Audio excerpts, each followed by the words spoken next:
at ang bibi ko. I love you! Love you, pare. Bibo! Bibo!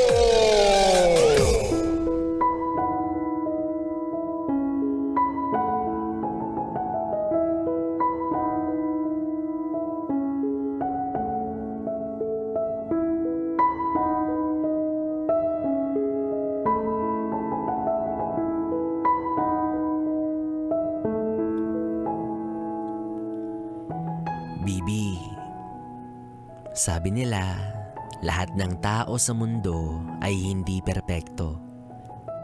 Likas sa atin ang magkamali at magkasala lalo na sa ating kapwa. Pero paano kung merong isang tao sa buhay mo na paulit-ulit kang ginagawan ng isang bagay na alam niyang hindi mo gusto? Sa unang beses, oo, papatawarin mo siya.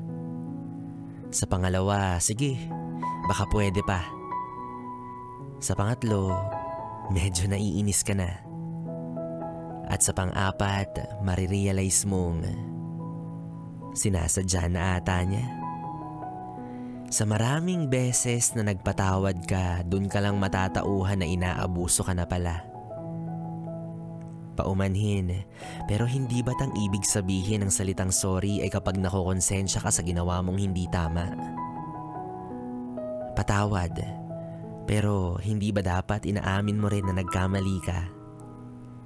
Pasensya na, pero alam mo naman siguro na dapat ka rin talagang humingi ng dispensa. Sinasadya man o hindi, pero kapag paulit-ulit mong ginagawa ang isang pagkakamali, ang agarang pagpapatawad ay hindi nagiging madali. Kaya wag mong abusuhin yung salitang pasensya, patawad, paumanhin, sorry na. Kasi hindi sa lahat ng pagkakataon, ito ay mabisa. At hindi ito gamot na makapagpapagaan sa pusong paulit-ulit mong sinasaktan. Kaya ako, kapag ginawan mo ko ng paulit-ulit na pagkakamali, sorry not sorry. Humanap ka na ng bago mong bibi. Friendship over. Ayoko na sa'yo. Maghanap ka na ng bagong jowa mo. Kasi para ka ng tanga. Paulit-ulit ka na lang nagkakamali. Marami pang ibang kasalanan dyan. Try mo naman. Ito naman. Well, anyways, yes friend, kapiling mo pa rin ako, DJ B-Boy Bibo, para sa ating tuloy-tuloy na BB Time hanggang mamayang alas 12 dito sa 101.1 Yes FM Solid.